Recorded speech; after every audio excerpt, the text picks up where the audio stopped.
Sir मैं इधर से बोलूं। हेलो हेलो हेलो, मैं एक छोटा सा क्वेश्चन पूछना चाहता हूँ। अच्छा, इधर से भी है उधर से? हाँ, अच्छा। दिल्ली से संबंधित है।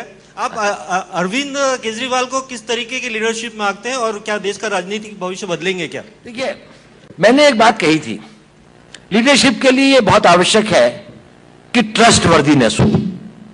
ट्रस्टवर्दीनेस की ये बात है कि लीडर ट्रस्टवर्दी है, ये पूर्ण रूप से लोगों में वो होना चाहिए। मैं जिस एरिया में रहता हूं दिल्ली के अंदर में, मेरे बगल में वो vice chief of the army staff मेरे बगल में ही रहते हैं और मेरे पुराने दोस्त भी हैं।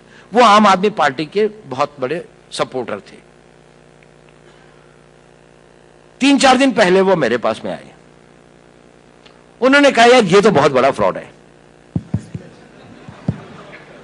ये तो he does not want to do anything that he promised people.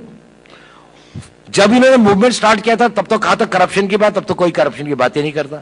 उसके बाद में इन्होंने जैसे वो बात, कई सारी बातें आई और वो कहने लगे कि वो अपनी ट्रस्टवर्दीनेस खो रहे हैं, लेकिन एक आशा लोगों में पैदा कर रहे हैं सेल्फ इंटरेस्ट की, कि अगर हम आएंगे तो शायद हम मोदी को रोक लेंगे, शायद हम इसको ये कर लेंगे। और जब यह आ गया है कि क्योंकि ये कांग्रेस का एक वो उसका प्लैंक है, तो इससे मेरे ख्याल से ये लॉन्ग टर्म के एक पॉलिटिकल अल्टरनेटिव के रूप में उभर पाएंगे, ये मुझे नहीं लगता।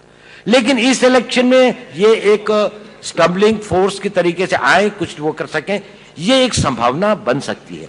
लेकिन ये कि आज से 20 साल के बाद, 25 साल के बाद देश के सामने एक ऐसा अल्टरनेटिव पैदा हो रहा है जो राष्ट्र को आगे ले जाएगा, जिसका नेशन के बारे में एक विजन है, जो देश को एक प्रगति की राह पे ले जाने के लिए कमिटेड है, और वो है, वो नहीं लगता। जिस तरीके से एक बेसिकली ये एक पॉपुलिस्ट मेजर्स हैं, वो ट्रस्ट जनरेट नहीं करेंगे, ऐसा मेरा वो है। लेकिन ये मेरा निजी